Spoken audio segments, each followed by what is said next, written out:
Hello everyone, Z plus study में आपका स्वागत है। आइए करते हैं 25 बेहतरीन क्वेश्चन का प्रैक्टिस। ये questions SSC, NTPC, MTS, CHSL, CGL और यूपीएसआई जैसे ढेर सारे एग्जाम के लिए काफ़ी महत्वपूर्ण हैं। अगर आप इन 25 क्वेश्चंस में 20 से ज़्यादा क्वेश्चन का आंसर सही दे पाते हैं, इसका मतलब आप समझ सकते हैं कि आपकी प्रैक्टिस सही है। आइए लेते हैं पहला प्रश्न। पहला प्रश्न है, निम्नलिखित राज्यों में से किस राज्य में माधवपुर मेला मनाया जाता है? बताएं। आपके सामने ये 4 प्रश्न हैं। प्रत्येक प्रश्न के लिए 2 से 3 सेकंड का समय दिया जाएगा। आप बताएं। इसका आंसर है गुजरात। बढ़ते हैं अगले प्रश्न की ओर। अगला प्रश्न है, निशाकाश यानी रात्रि आकाश में चमकने वाले पिंडों को किस नाम से जाना जाता है? आपके सामने ये 4 ऑप्शन है, बताएं।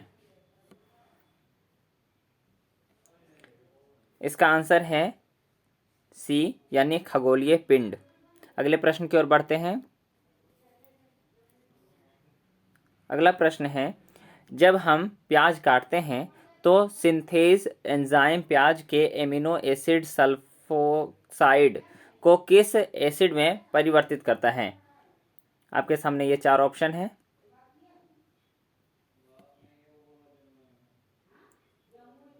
इसका आंसर है सल्फेनिक एसिड। अगले प्रश्न की ओर बढ़ते हैं। अगला प्रश्न है, किसे 50वें दादा साहेब फाल्के पुरस्कार से सम्मानित किया गया?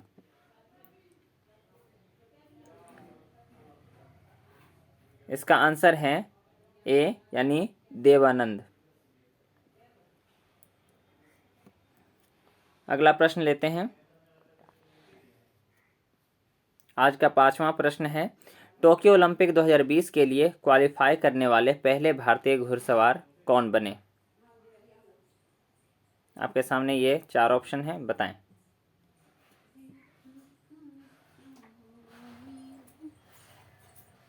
इसका आंसर होगा फवाद मिर्जा।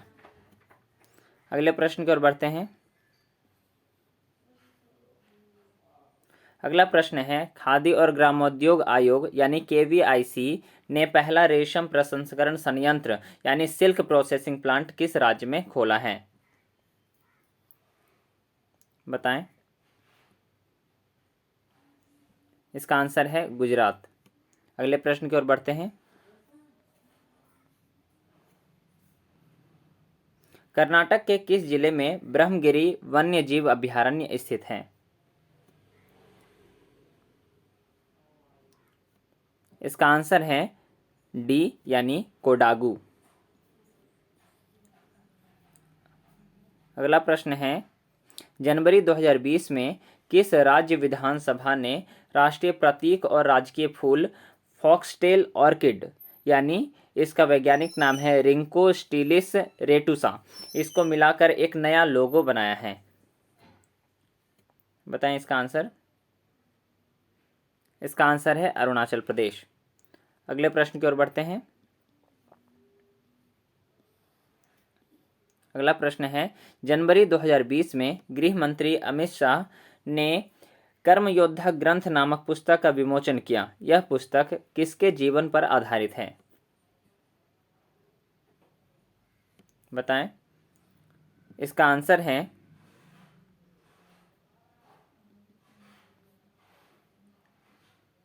आंसर है ए यानी नरेंद्र मोदी।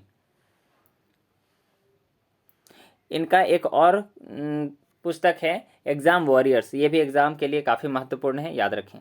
अगले प्रश्न की ओर बढ़ते हैं।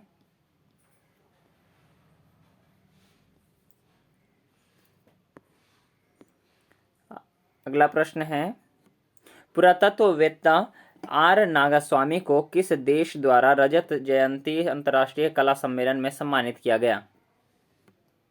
बताएं। इसका आंसर है सी यानी बांग्लादेश। बांग्लादेश के प्रधानमंत्री शेख हसीना हैं और इसकी राजधानी है ढाका और इसकी मुद्रा है टका। अगले प्रश्न की ओर बढ़ते हैं। बोरा गुफाएं भारत के पूर्वी तट पर निम्नलिखित पहाड़ियों में से किस पहाड़ी पर स्थित है? इसका आंसर होगा अनंतगिरी यानी डी। बढ़ते हैं अगले प्रश्न की ओर।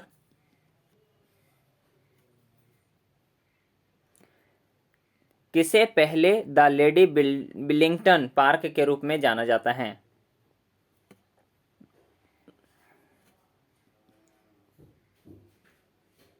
बताएं इसका आंसर क्या होगा?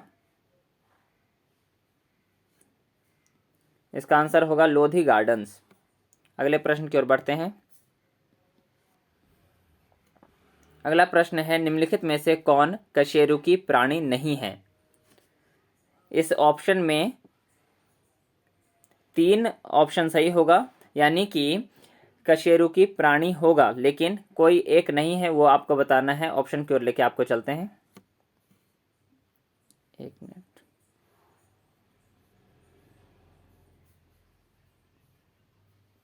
बताएं। इसका आंसर होगा बी यानी स्नेल, जिसे हम घोंघा कहते हैं। अगला प्रश्न है, निम्नलिखित त्योहारों में से किसका अर्थ मेरी मेकिंग ऑफ द गॉड्स है? इसका आंसर है ए यानी लाई हरोबा। अगले प्रश्न की ओर बढ़ते हैं। अगला प्रश्न है, हर्यक वंश का शासक अजातशत्रु किस का पुत्र था? इसका आंसर होगा बिंबिसार। अगले प्रश्न की ओर बढ़ते हैं।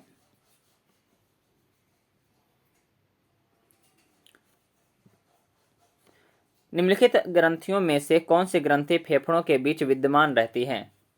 ये 4 ऑप्शन है, ऑप्शन आंसर बताएं। थाइमस ग्लैंड यानी कि बाली ग्रंथि। अगले प्रश्न की ओर बढ़ते हैं। निम्नलिखित में से कौन नंद वंश का अंतिम शासक था?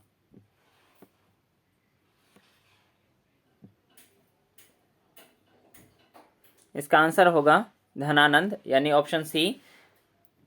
दोस्तों, धनानंद को ही हराकर चंद्रगुप्त मौर्य ने मौर्य वंश की स्थापना किया था। बढ़ते हैं अगले प्रश्न की ओर।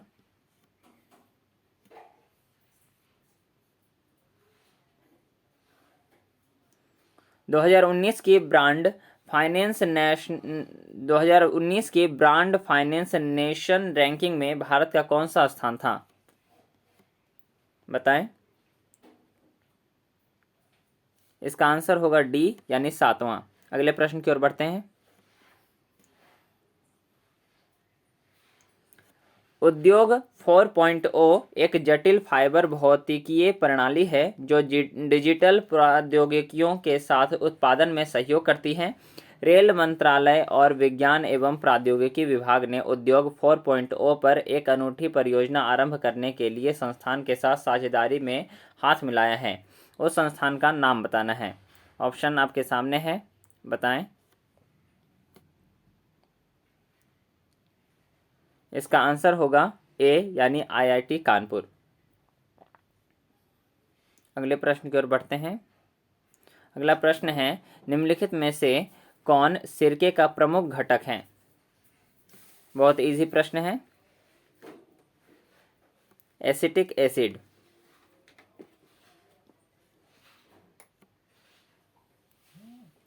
अगला प्रश्न है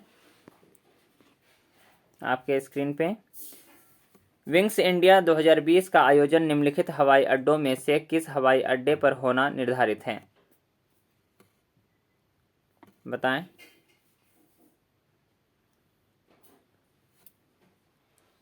ऑप्शन दिखा देते हैं।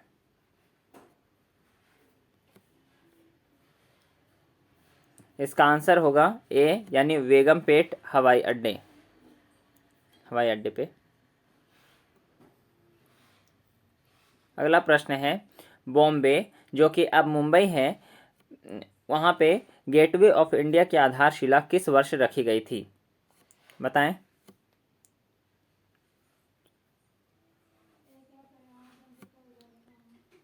एक मिनट, दो ऑप्शन उधर है।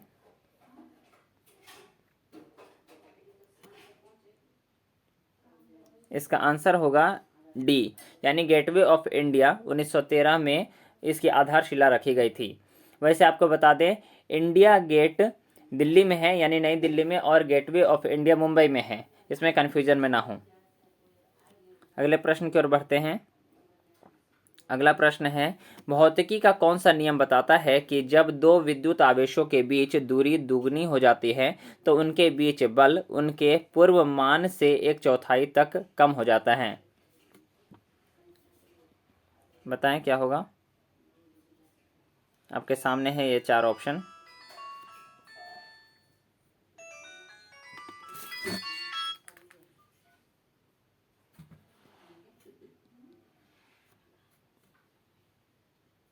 बताएं इसका आंसर। इसका आंसर होगा डी। अगले प्रश्न की ओर बढ़ते हैं।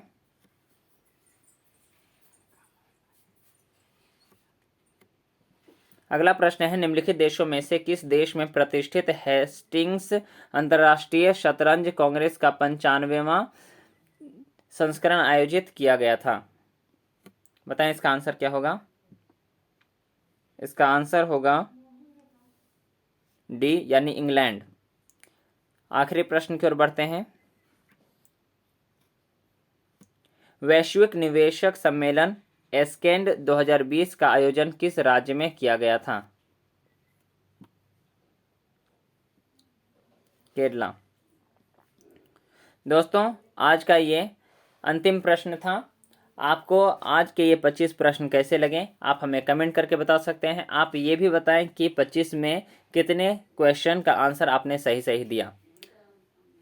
कल फिर मिलते हैं। जय हिंद।